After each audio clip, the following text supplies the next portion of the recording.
This is the OTB Television Network, a service of Capital District Off-Track Betting.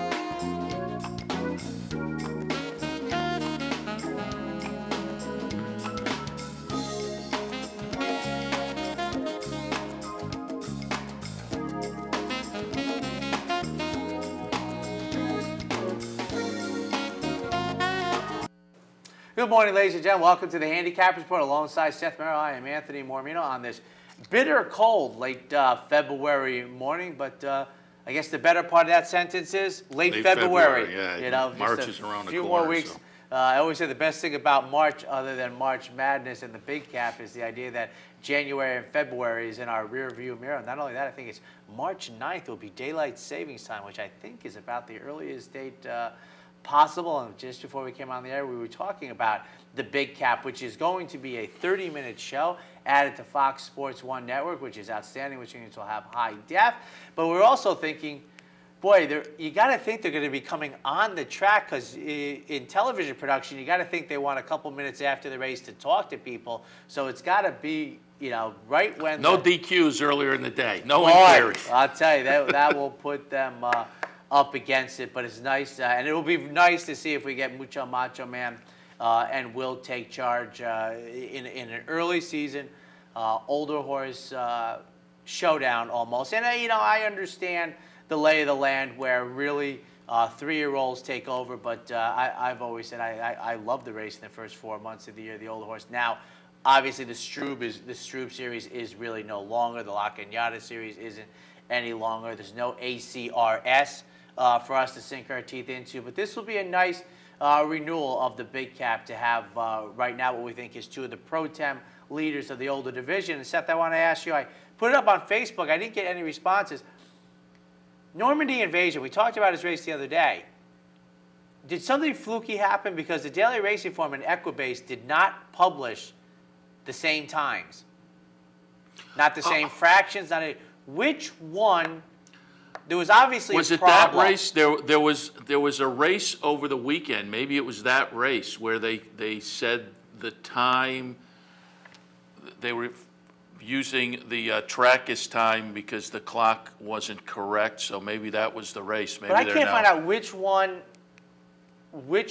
they're going with. Are they going with the Equibase, which was 134 and something, or the 133 and change track record that the Daily Racing Report? Because if you go to their charts, and I was on them, I forget what time I posted it on Facebook, but for my data sheet, I went with the Equibase 134 one to put in for the time. I mean, it's just a factual type to get clear up, because that's irrelevant. He was, we said the other day, Monday, he was as good as you could want, and as I said, an area of horse racing, handicapping, I'm no good at. He looked like a completely different animal from stem to stern. I mean, he looked as if he had grown massively. And I always thought, and I was being facetious a little bit when I said he was still eligible for non-winners of one. I always thought he was a really good non-winners of one horse going into the Kentucky Derby, and it looks like he, you know, I really want to cross my fingers, not only for Chad Brown and Fox Hill Farm, but I always thought, you know, going back to early in his 2-year-old season, there was a lot there. We obviously didn't get to see it as a 3-year-old. And the nice thing about this handicap division this year, so far we've mentioned 3 horses. We haven't tossed in Lee yet, but all 4 of those, you would assume, if things hold together, Saratoga is on the destination of all of them. Bill Mott with Lee, Chad Brown with Normandy Invasion, Wayne Lucas with Will Take Charge is always based in Saratoga, and Mucho Macho Man certainly is logical to be up there as well. Heck, so again, maybe Alpha will be back on the dirt. Everybody you know, stays healthy. Right. It shapes up to maybe be interesting for both the Whitney and the Woodward. They run so infrequently. You know, how often are you know? You would think you could get horses to run in both the Woodward and the Whitney, but it doesn't really work out that way too much. They seem to Pick one or the other. right. But Although Here's hoping. it's not completely out of the question No, that horses have, but you would almost think if I was a trainer, I'd be, and I thought my horse liked Saratoga, I'd run in both of those and go to the Breeders' Cup off of the Woodward. That'd be me. So I have something just a quick thing. Yesterday, obviously a light day, but you and Mike do, I'm going to presume, Parks, probably in Turf Paradise. There wasn't much thoroughbred action other than those 2 tracks, but there were 3 tracks other, and I was up late last night. But I was looking at Sunland, Sam Houston, and Beulah. Now, I was thinking that, and the reason I was looking at them, Seth, I was wondering if betting horses and everything, if I bring some tracks that to my attention that I haven't followed very closely through the years. Hawthorne is in my mix this year. I think I realize why at small tracks it's tough going. I'm going to quickly read off the 29 races between the 3 tracks. Seth, the first question for you, what was the highest price favorite in the 29 races between Sam Houston, Sunland, and Beulah? the highest price. The highest price favorite, which, by the way, didn't win. Highest price favorite, 9-5. No, 3-1. Here are I couldn't believe this, Seth, but I was just going batty. 4-5, 7-5, 9-5, 6-5, even, 3-2, 8-5, 7-5, 4-5, 4-5, even, 6-5, 3-2, 3-2, 3-5. The 3-1 shot that lost, even, 9-5, 3-5, 4-5, 6-5, 7-5, 7-5, even, 1-5, 9-5, 7-5. At Sunland Park, they had 7 of the 11 won.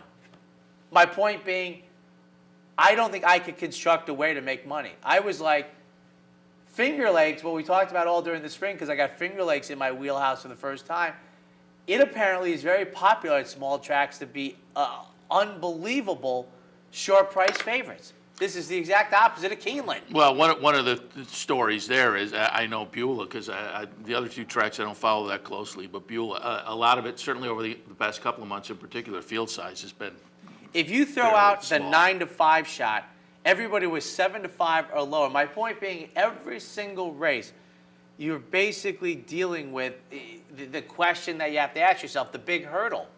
You can't pass races. They just come up too much. And I was just thinking, how do you make money, horizontal bets, etc.? I'd never seen anything like it. I was just turning it in. Every single time I looked up the board, it was like 6-5 in the colored lights. I was like, how does... And then I just did some research. I was like, it's every single race. And I was like, because my thought being that it seems as if at some point Keeneland is going to get away from the poly track, which they should do just to save their bluegrass. I don't know. What makes you think that? They seem to be standing digging firm. their heels in. Well, I really think if the Graded Stakes Committee did their job and made the bluegrass a grade 3, that would wake them up. But Keeneland is just the opposite. Keeneland has races where like the favorites will be 4-1, 4.5-1, and as I said, And again, a lot of that's tied to field size Yeah. and wide open races. But boy, And the thing is, like a place at Beulah, I've said before, I like these 50-cent pick 3s, and you just kind of keep plugging away. And if it's favorite, you hope you get some money back so you live to fight another day. But if you beat 1 or 2 of these favorites, those horizontals can balloon up. I would love to see the data. I would be willing to sit up at night, love to see the data of these tracks on the horizontals. Because I told you, I chomp at the bit to see what... The other day, we had 3 horses in New York at Aqueduct, odds-on horses, 3 races in a row, all lose. I would love to have known what the pick 3 was at the Big A on those 3 odds-on favorites that lost in a row. I would love to see that data because it's my contention that you can't make money. You can't be on the plus side. It makes it tough to play the races. But I was unbelievable, the number of horses who were favored at like 6-5 or less. I'd never seen anything like it. That's me. But you can also, if you have something clever underneath the exact, even with a favorite on top, what was the track just over the weekend? I was looking at a race. There was a favorite on top and a decent price underneath. It was an $82 Well, that exacta. was me with Normandy Invasion and Chi, the 28-1 shot under them. You make those one punches, but I've tried that before, flat out winning the Suburban. I took Fast Falcon under him, but that's a real live and die moment, because it's not worth it to spread. You make a one-punch exact and you hold your breath. It's good luck fishing there. But hopefully that will not be the case at Tampa Bay Downs this afternoon. All right, and we will take a look at Tampa a little later on. I'll look at Gulfstream. Do not forget Gulfstream this afternoon. The Rainbow Six carryover, $1.4 million. I've been recommending it for about a week now. Jump in. I mean, we had two very close calls on Saturday and Sunday. The whales have arrived. It will be hit sooner rather than later, I predict. But jump in while the getting is good. Hope maybe something a little logical does happen, because the horizontal on those kind of pools, I think you'll do okay with some favorites. But is it bad that the whales have arrived? No, because they're adding to the pool, but it's bad that it will end sooner rather than later. It will get hit. I mean, you look at those two sequences on the weekend, and Sunday there was either 6 or 7 horses alive in that last race, and logical horses too. It wasn't like they were crazy horses, and one of them ran second in the race. So the whales have arrived. They're adding nicely to the pool and making it playable for the folks who are making a little more logical tickets and maybe shooting for the console. But just I think it will get hit sooner rather than later. But again, $1.4 million. They've been pulling in 6 figures into the pool on a daily basis, so that's what you're playing at with the consolation ticket, the 20-cent price. You can maybe put a little something together, so that's just a reminder for today. But we'll kick things off with Tampa, the opener today. Claiming event, 6,250 tags. These are fillies and mares, 4-year-olds and up. They'll go a mile and a 16. And in the opener at Tampa Bay Downs, 146 as we go 2 turns. And number 1, I don't know.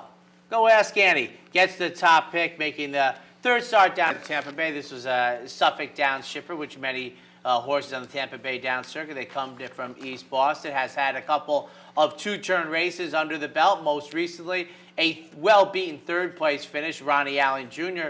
was aboard that afternoon. We get a new jock, young Mr. Santos, gets him out. And it's the third start down in South Florida. All of them, both of them rooting. And the second one, I thought, was a little bit of a march forward. We hope to get that incremental increase, improvement this afternoon. We draw down inside, going 2 turns. I think that is a nice advantage to have on a 4-to-1 shot. So in the opener, number 1, I don't know. Go ask Annie. My top pick for second number 4 is Skip to the Gold. James Wright sends out this runner. Ronnie Allen Jr. was aboard the Victory in a claiming 62.50 on January 17th, going the mile 40. He retains the mount on this even money shot. And for third, number 6, Olivia Twist, making only the third start since September 3rd. Most recently finished third behind Skip to the Gold, who was an easy winner. Dean Butler gets the mount for the first time since being aboard this horse last February 27th, scoring a victory going 2 turns. 146, this afternoon's opener. Race number 2 at Tampa this afternoon, a claiming event, $25,000 tags. These are 3-year-old fillies going 6.5. We have a Fort Erie shipper. You don't see many of those down there at Tampa. No, but I tell you one thing, and I always remark how aesthetically I like the way Fort Erie shows on the network, the conventional dirt track up in Canada, and we've done well with some shippers out of town that get overlooked. Lavallee is not in my mix, the rail horse, but 5-3-6 is my mix, and I'm crazy for you. Antonio Gallardo is having a very, very good meet. I would put him right in line, maybe slightly below Fernando de la Cruz, who was white hot early in the meet, and Ronnie Allen, who has had a plethora of days where he's won 3 or more races. But Mr. Gallardo having a very good meet. He was aboard this winter when they added blinkers and won by a pole at 3-2 most recently. We come back here for twice the price. We're in very good form right now. Kathleen O'Connell having an outstanding meet this winter down at Tampa Bay. So number 5,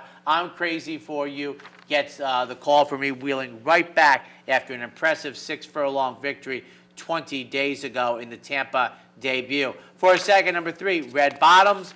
This horse scored a victory in a claiming 25 on Groundhog Day with Ronnie Allen Jr. in the saddle. He takes the call back. For third, number 6 going out second off the $16,000 claim for Robert O'Connor. Daniel Santino gets them out back, even though this horse changed barns. 5-3-6. Tampa's third this afternoon, a claimer, $7,000 to $8,000 tags. Fillies and mares, 4-year-olds and up. They will go 3/4 of a mile. 7-5 will be my selection in here as we go to the outside. My tea time, well, probably not for a while, but most recently a nice victory under Brian Perdosia. Drew the rail in a 5.5 furlong sprint, battled it out through, scored the victory. And as I've said many times before, anecdotally, you think I watch Tampa Bay's dirt racing, and it just seems to me that day in and day out, boy, you see the winners coming down the 3 or 4 path on that almost white sand dirt and being very effective. Down inside is not the way to go, but my Tea Time did it very effectively. Now draws the outside, which I think is a feather in his cap. The last race now gets a little bit of overall preferred advantage the way that I see it, and I think we make it 2 in a row. Number 7, my Tea Time on top for second. Number 5, Dance While It Storms. Now this horse had only 2 starts since July, only 1 since September, but that one was an impressive victory at Tampa Bay under Harry Vega. Won by nearly 9 at 6-1 for a 62.50 tag. Now steps off for that victory. And for third, the rail number 1, Pegasus Pearl. Juan De La Cruz has the mount in here. He was aboard most recently a 3rd place finish as 7-pound bug boy, 7-5-1. In the 4th at Tampa this afternoon, maiden claiming event, claiming tags 20 to 25,000. These are 4-year-olds and up, scheduled on the grass, mile and a 16th. And if my math is right, Tampa's been open for about 2.5 months right now. And you look at that turf course, and it still, to my mind's eye, looks pristine. I think one of the reasons is, you know, they don't use it very much day in and day out, about 2 races a day. It still looks outstanding down there. 265, ladies and gentlemen. And taking a flyer here, number 2, Brando, who is an offspring of Smart Strike, who's taking blinkers off.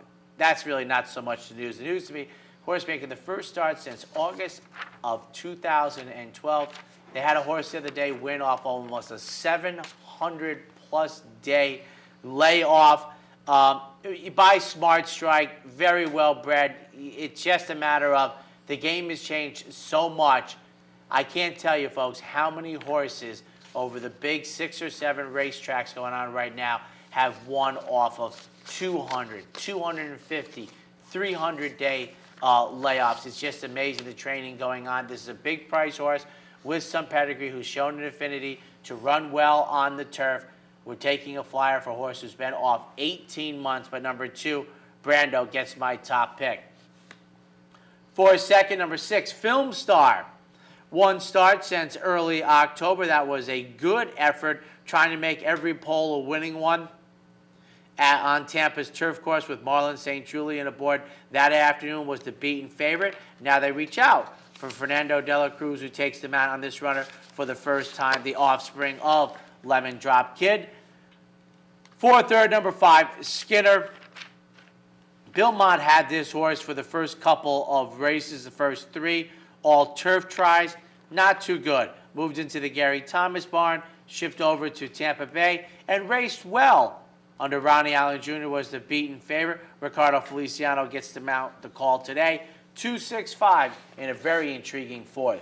5th this afternoon is a optional claim or conditional claiming event. 8,000 tags, non-winners of 2 lifetime. The condition: fillies and mares, 4-year-olds and up. They'll go 5.5. 5, 2, 3, my selection, and Beauty's Honor number 5 is my top pick. The first little smile came the fast. Ronnie Allen Jr. on a 6-1 shot. Very surprising, but it's probably predicated on the most recent effort.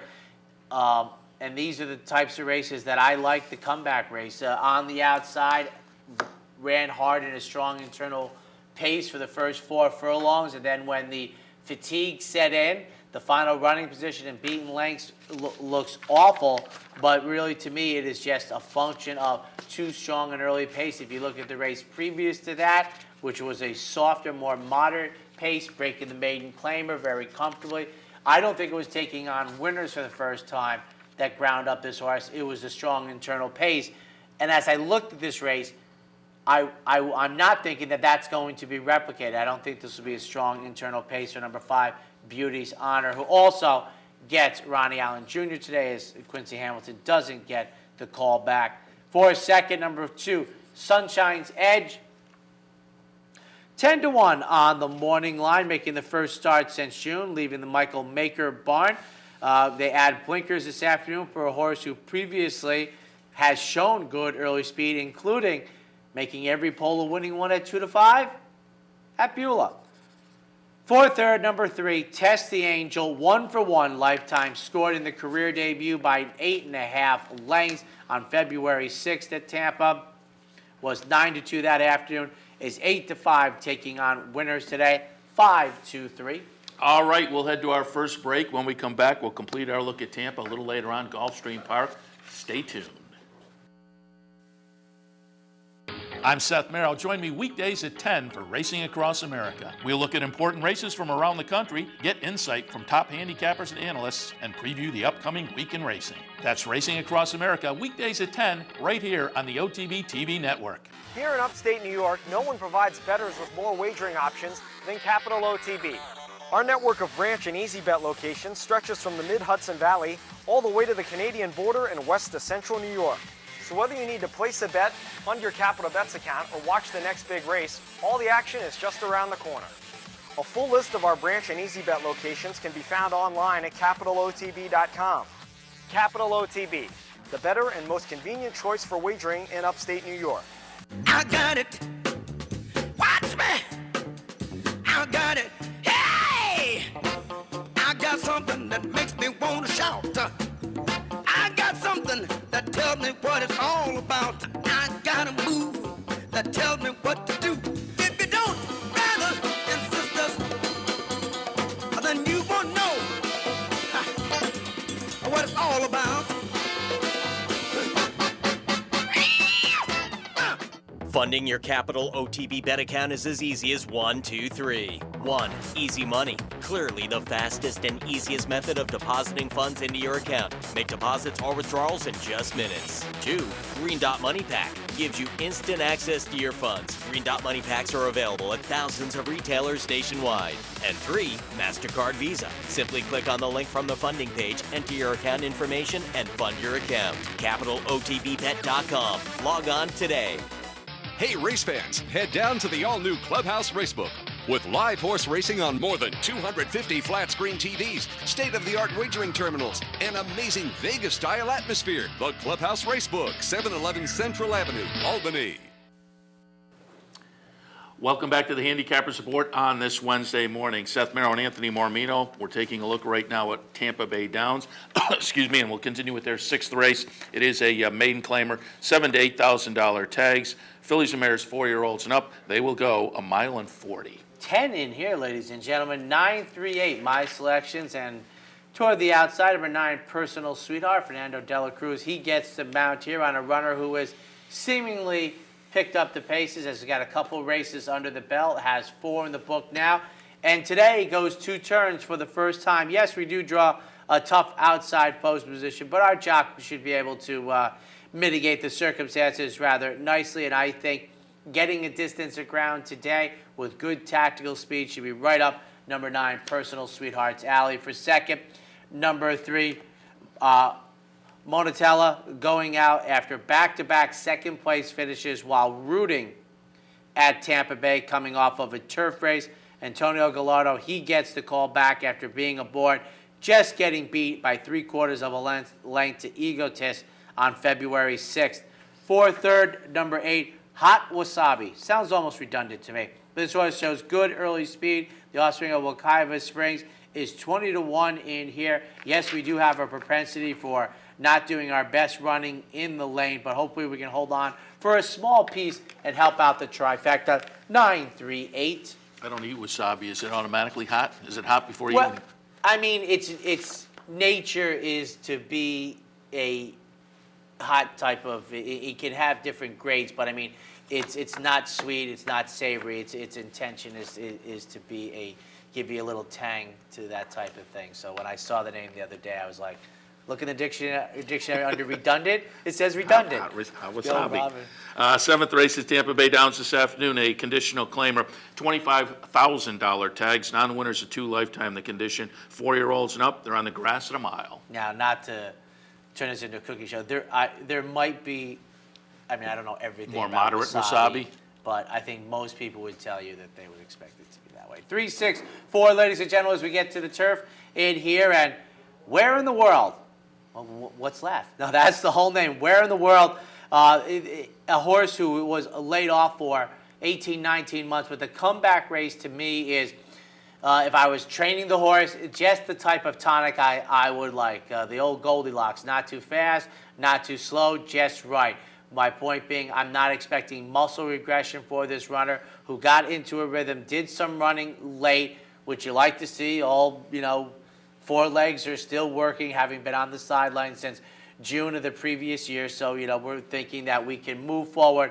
And we have Antonio Gallardo in the saddle. He rode this horse in the comeback race. I would have to think that he was enthusiastic to come back here, not thinking, oh boy, this isn't a good mount. So very intriguing here, this offspring of Stevie Wonder Boy. For second, number 6, China Holiday. Ronnie Allen Jr., he gets the mount for Carlos Garcia, coming out of an allowance race where raced okay. I mean, and previous to that, in a restricted claiming, ran very, very well. Comes back for the $25,000 tag, and I think Carlos has this horse on the upswing, but not afraid to lose it for 25 apparently. For third, number 4, Ant Hill, coming off an impressive victory for the first time in the 15th career start. Was 3-5. Harry Vega gets the call for this runner who broke the maiden with Ronnie Allen Jr. in the saddle. Now it's 15-1, but I've said it before. If you're looking at this horse's past performances, you could just see that, yes, it took a while, but the last 5 races, 6 races, this horse was getting better, and I'm betting on the athlete to get a small piece in here, 3-6-4. 8th race this afternoon, another conditional claimer, 8,000 tags, non-winners of 2 lifetime. 3-year-olds and up, they will go 7 furlongs. Inside, outside for me, 1, 12, and 7, ladies and gentlemen. Full field of 12 in here. And the 1 gets my top pick in here, coming off of a second place finish with our 10-pound bug boy, Mr. Ortiz. A good effort behind a runaway winner, making the second start. Gerald Bennett, Dale Bennett, they do very, very well down at Gulfstream Park. We draw the rail going 7/8. I know our first reaction might be, not so good, maybe not so bad. The not so bad part is this horse won't be nearly 35-1 this afternoon. For second, the other side of the starting gate, number 12, Chosen Hair, going out for Robert O'Connor and Brian Pedroja, a horse who now gets the attack with the good early speed from the outside rather than the rail where this runner has drawn the 2 most recent efforts. For third, number 7, Officer's Duty, comes off of a good second place finish. Another horse whose previous odds of better than 25-1 have set sail. 1, 12, 7. 9th race at Tampa today. Nice little maiden special event. Fillies and Mares, 3-year-olds and up, going a mile on the turf. And I took a little shot with Sink It in the career debut. The daughter of Tapit, 2 years old at the end of last year in the career debut. Threw in an absolute dud that day. Comes back loaded with the Lasix, the blinkers on. The trainer seems to have been on a little bit of a hot streak over the past week or so. 12-1 on the morning line. Sink It looks interesting to me. He's in my mix. I like this get-out race today at Tampa. Might be maybe the second most attractive race. 7-3-4 for me, and evidently a giant price in here, 15-1. And Seth, I mentioned this the other day. The yellow-brown triangular panels, Roy Lehrman training, when Roy Lehrman was the listed owner, it was brown and yellow silk. So I'm going back for the last 30 years. And also the other day, I noticed because I don't know what Lamb Home Stable is, but I noticed on the starting gate at Tampa Bay, they're sponsoring something, so I don't know if it's a business. Oh, they do. Yeah, they. I don't know what it is. Talk if it's about a Lamb company. Home, yeah. If it's a company, I don't know what's going on there. But I tell you what I think I do know. Well, the part I do know is an offspring of Smart Strike, who gets to the turf today for the second career start after debuting at the Big A on the dirt, racing a 1-turn mile. Smart Strike sort of is a stick out. On the bottom side, Polish Numbers. Now, Polish Numbers was a precocious type of runner, but I love the turf influence on the bottom side. Evidently, obviously isn't at 15-1 in the morning line, but certainly risks a flyer in the turf debut, career start number 2 for me, and the very, very shrewd Roy Lehrman operation.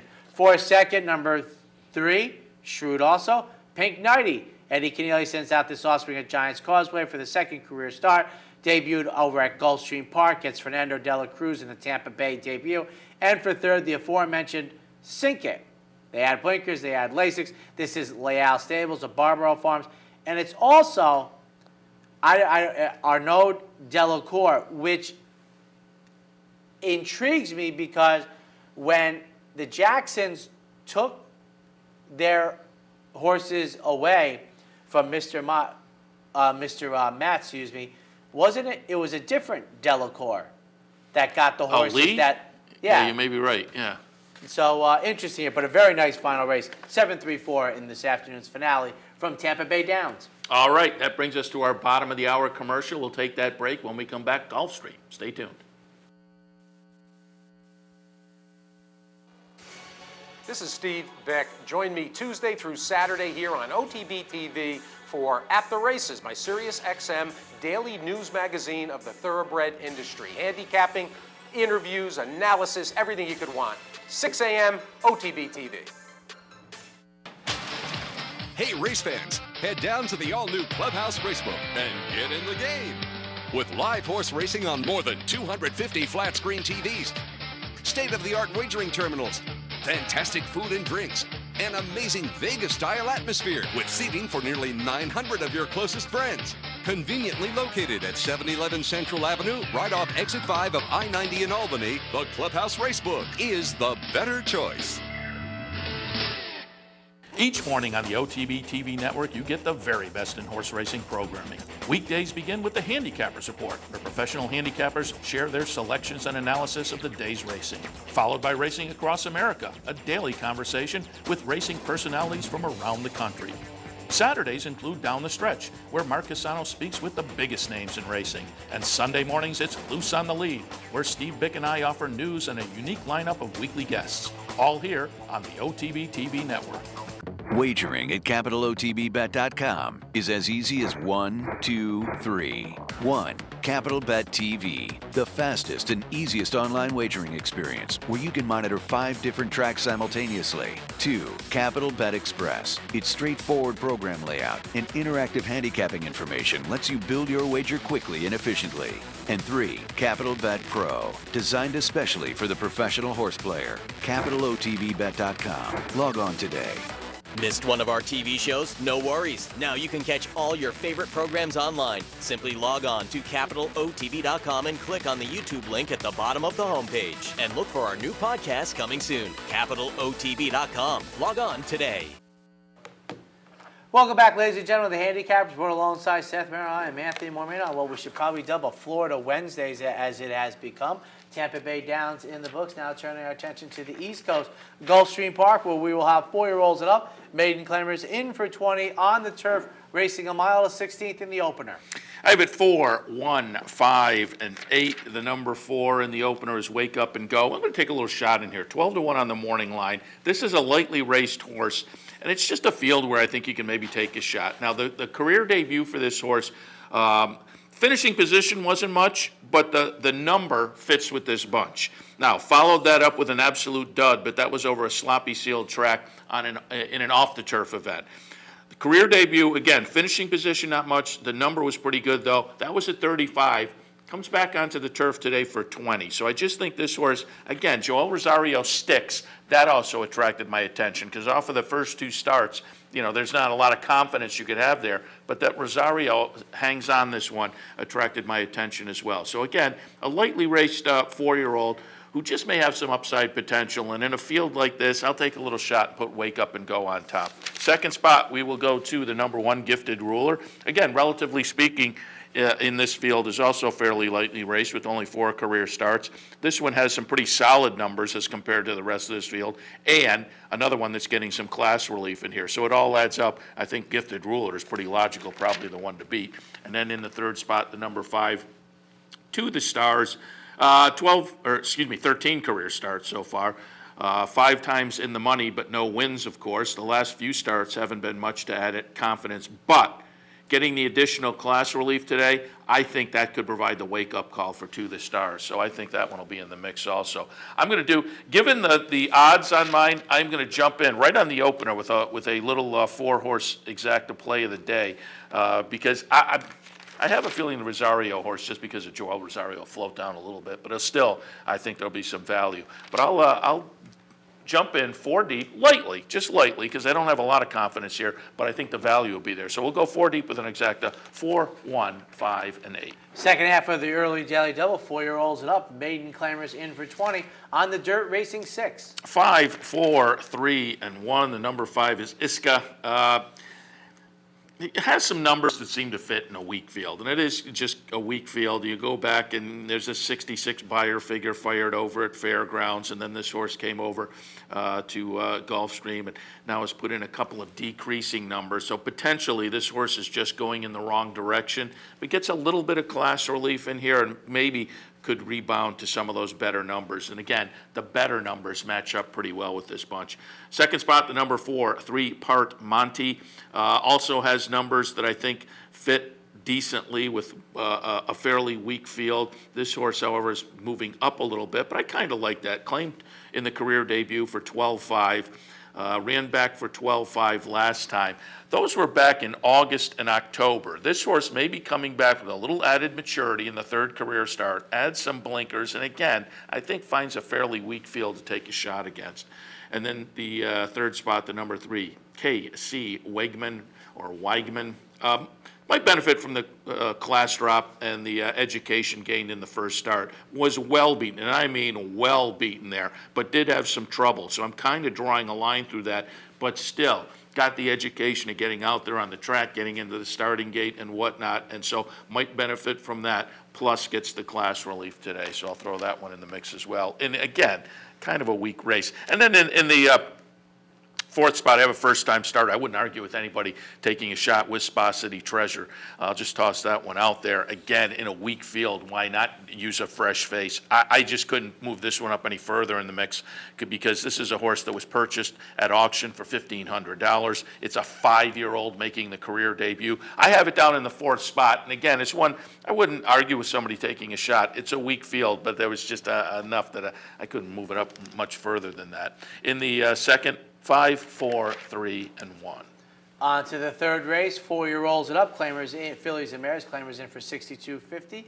On the dirt, going 6. 1, 4, 3, and 5. The number 1 is New Englander. And you go 3 races back, pretty solid win at this $6,250 price tag. Now, that was a conditional, but the last 2 has been in open company at 8 and at this $6,250. Decent third place finish last time in a field of 8. Right in a very similar event. And again, going back to that 1-3 starts back and just looking at the last 2, might be primed to pop today in this open $6,250. Number 1, New Englander on top. Second spot, the number 4, Dolce Luna, who gets some serious class relief in here. Certainly going to take a lot of action on that. The last start was a dud. Start back in a $10,000 conditional was a wire job on a sloppy sealed track.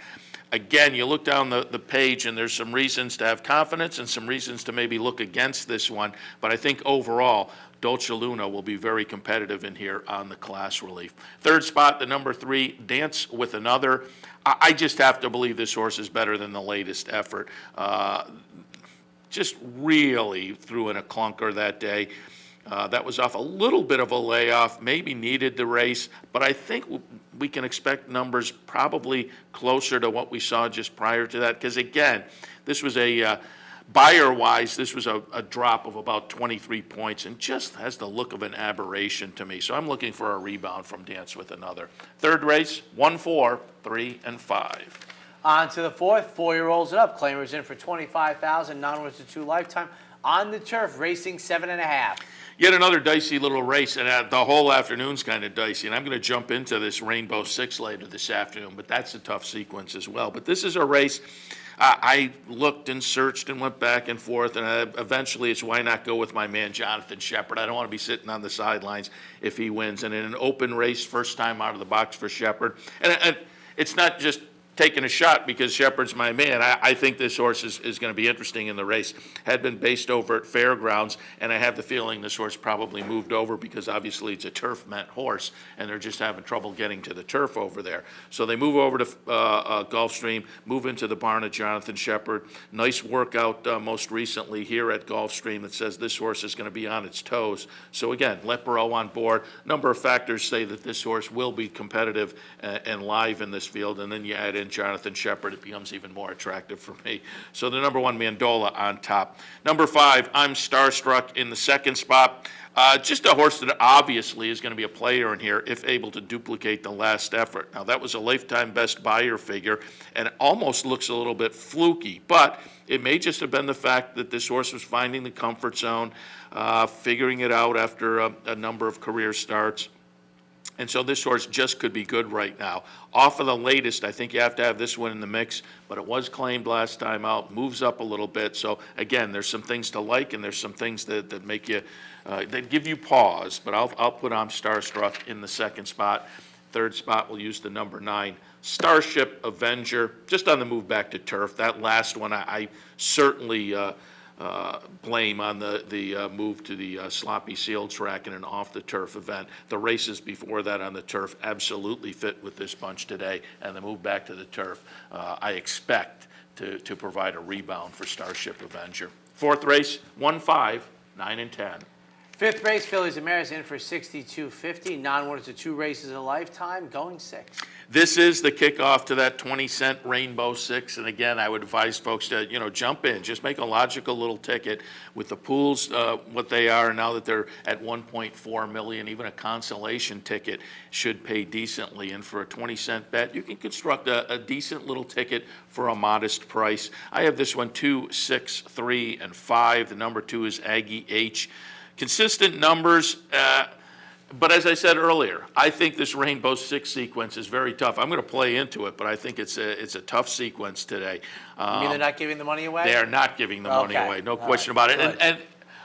And I feel confident if I can look and maybe find one single, a couple of singles, certainly is even more attractive, and there's no way you're getting that in here today. But Aggie H, weak vote in a weak field, and it's just based on some consistent numbers that stack up maybe a little bit better than most in here. Second spot, we will go with the number 6, I Can See My Dream. Also has some fairly consistent numbers, but last time out, lost by 10, running 5th. A couple starts back was a pretty good second, but before that, a couple more 5th place finishes.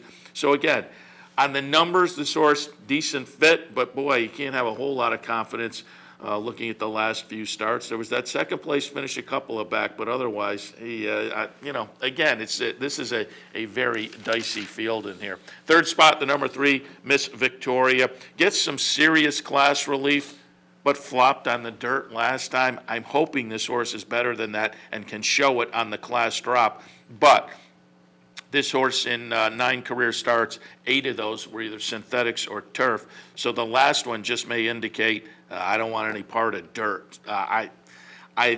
I'm going that maybe this one was in it a little over its head last time, and the dirt is not going to be a problem with the class relief. But as I say, this is one of those dicey races where I think you can look in a bunch of different directions, make cases for and against a bunch of them. I wound up, however, 2, 6, 3, and 5.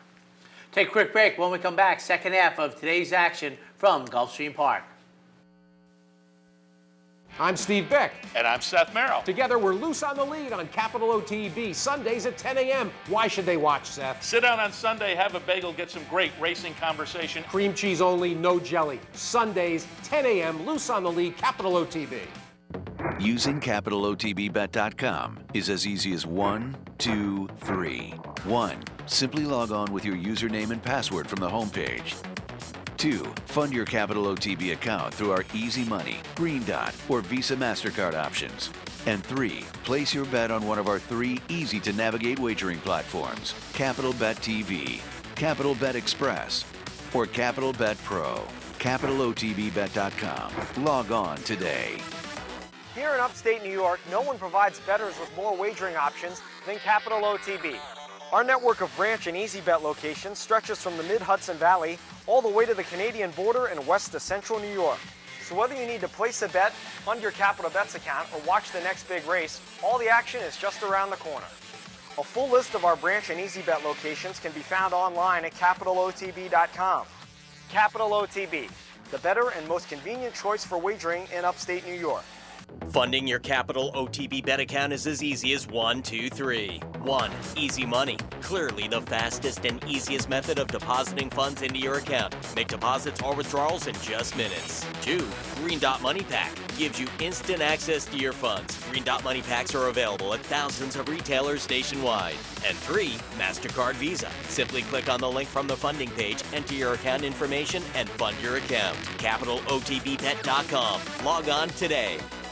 I'm Mark Cassano. Join me Saturday mornings at 10 for Down the Stretch. We'll inform, analyze, and welcome in the biggest names in racing.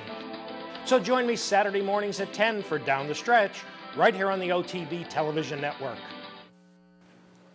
Welcome back to the Handicappers Report alongside Seth Merrill. I'm Anthony Marmino. We're taking a look at Gulfstream Park. We're up to race number 6, a turf race at the very rare distance of 1 mile and 7/16. Optional claimers 62,000 or non-winners at 2 other than. Yet another tough race in this sequence. This one, I think you can make a case for a lot in here. I went 8, 10, 4, and 6. But the number 2, Global Express, 3, Prado Olay, Dan Hauser, the number 5. Geez, they're numbering here. I don't have it in my mix, but it wouldn't shock me at all. On top, however, I used number 8, Cozy Kitten. Cozy Kitten last time out went 1 mile and 3/8 and ran 8th in a field of 9.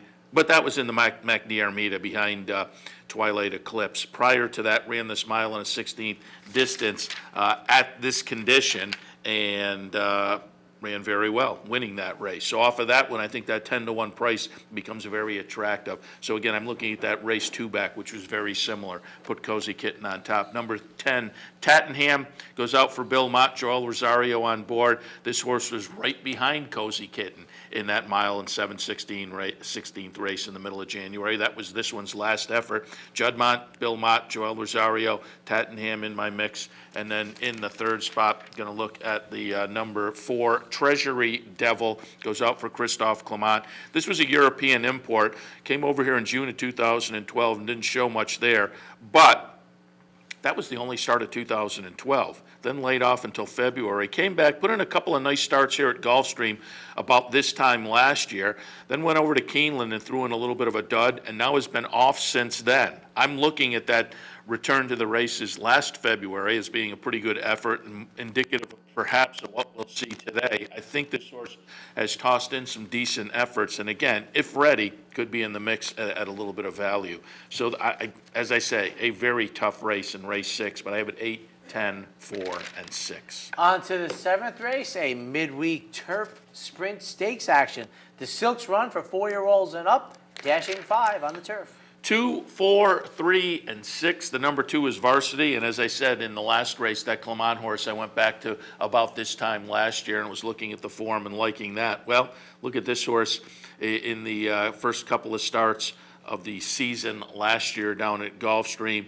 Had a nice win with a 95 buyer figure in December of 2012, February of 2013, wins the Gulfstream Park Turf Sprint with a 107 buyer figure. Well, this one comes off a January race with a decent 89 buyer figure.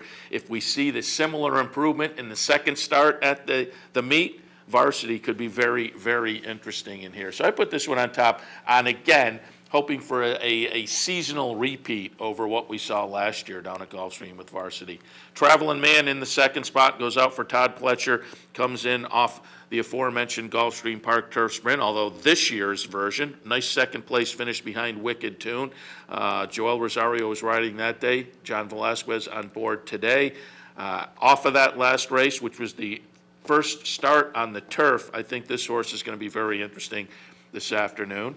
And in the 3rd spot, the number 3, Bold Thunder, was in that Gulfstream Park Turf Sprint, showed plenty of early speed, just threw out the anchor late. But I think the 2 starts just before that, which were very, very good sprinting on the turf, are hopefully what we'll see more of today. This horse was just really pushed early, and if this horse could maybe sneak out there and get a little bit of a breather, I don't know whether that's likely today, but if Bold Thunder, as I say, can go closer to 2 and 3 starts back should be in there. Wicked Tune, who won the Gulfstream Park Turf Sprint, I certainly have that one in the mix. I have it down in the 4 spot, but as noted, it's a tough afternoon. This is yet another tough race. I have a 2, 4, 3, and 6. 8th race on the card, 4-year-olds and up. Claimers in for $16,000. Non-winners to 2 races. Lifetime on the turf going 7.5. 7, 9, 5, and 12. The number 7 is Rapacious. 10 to 1 on the morning line, but I think on the class relief, this horse is going to be very, very dangerous. This horse had been racing an allowance company,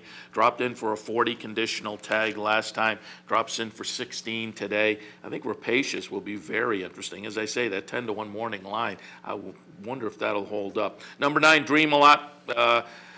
Ran pretty well and dropped to this level last time. Had been racing against a little bit better in the 3 previous starts. Dropped in for this condition in the February 5th race and ran a pretty good second under Kent DeSormo. DeSormo back on board again today. And given the effort last time in similar company, I expect this one to be in the hunt today as well. And in the 3rd spot, we'll go with the number 5 Startup. Just looking for this one maybe to be moving back to the comfort zone. If you go 3 and 4 starts back, was at this 16 conditional level, a couple of nice second place finishes, bounced up in the last 2 starts. So again, I think 16 may be more the comfort zone. And with the move back to that level, this horse should be in the hunt today. 8th race, 7, 9, 5, and 12. On to the 9th race. We have 3-year-old fillies, optional claimers in for 35, or starter allowance 35, racing a mile in the dirt. 8, 5, 2, and 6. The number 8 is Stately Defense. 7 to 5 on the morning line. And I'm sure in this Rainbow Six sequence, this guy may be a single for this gal, may be a single for some people. I just don't see this one. 7 to 5 on the morning line. That looks a little short to me. Certainly, class relief coming out of the Forward Gal last time was beaten by Only For You, but well beaten in that race. Now, in some 75 optional claimers, 2 and 3 starts back, particularly 2 starts back, showed some nice oomph, fired a nice number. And so, off the class relief, I think this horse is logical, but I don't think this horse is a lock by any means. But I have Stately Defense on top. 2nd spot, the number 5, another incident. Just looking for this one to rebound on a fast track. The first 3 starts of the career, the numbers were moving forward nicely and then regressed badly last time. I have to, just looking at the results, I have to blame that on the sloppy sealed track. That seems to be the only explanation for that aberration. Moves from Dylan Davis, the 5-pound apprentice, who's certainly riding well, but I think Jose Lascano is an interesting move today for Nick Zito. Again, I'm looking for this horse to rebound to the improving numbers we were seeing prior to the last start. 3rd spot, Gdansk, the number 2 horse. Just missed in the dirt debut, but you have to ask, maybe did this horse freak a little bit on the sloppy track? We'll find out a little bit more about this horse today, but obviously showed some affinity for a dirt track with that last start. Just the question is the sloppy sealed track, did that benefit this horse? Again, we'll find out more today, but I'm betting that this horse will run well even on a dry track. Javier Castellano sticks. In the 9th, I have it 8, 5, 2, and 6. In the 10th race, we have 4-year-olds and up, claimers in for $35,000. On the turf, racing a mile to 16. I have a 2, 4, 10, and 3. The number 2 is Sleepless Night. Just getting some class relief in here. A fairly significant class relief. Has been racing at 62 optional claimer, 100,000 optional claimer, 80,000 optional claimer.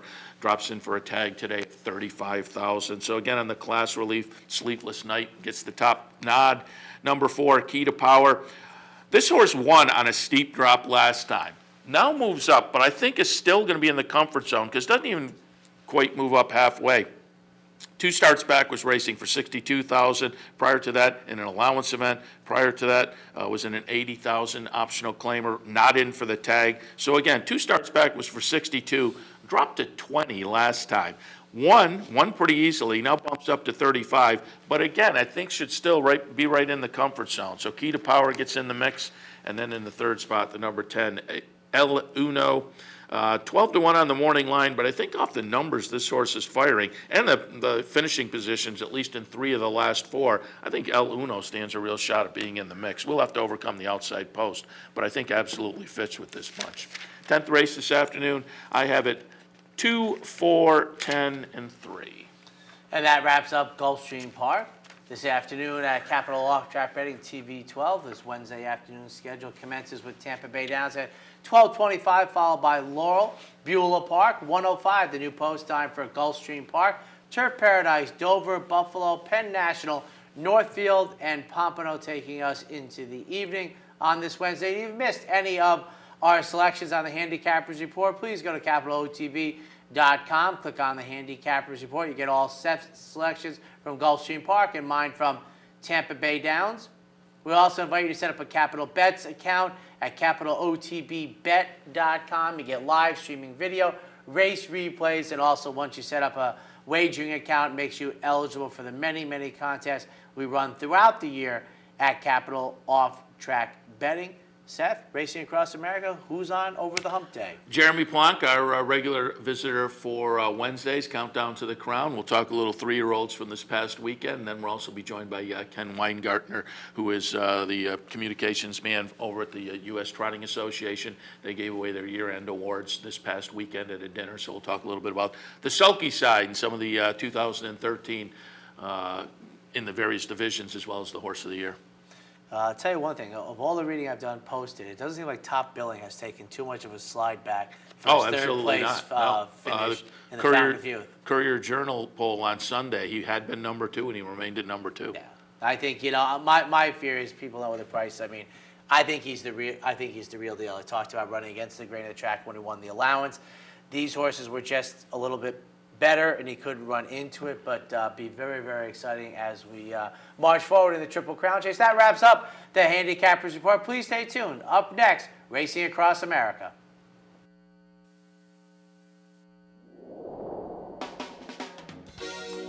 You're watching OTB TV, a service of Capital Off-Track Betting.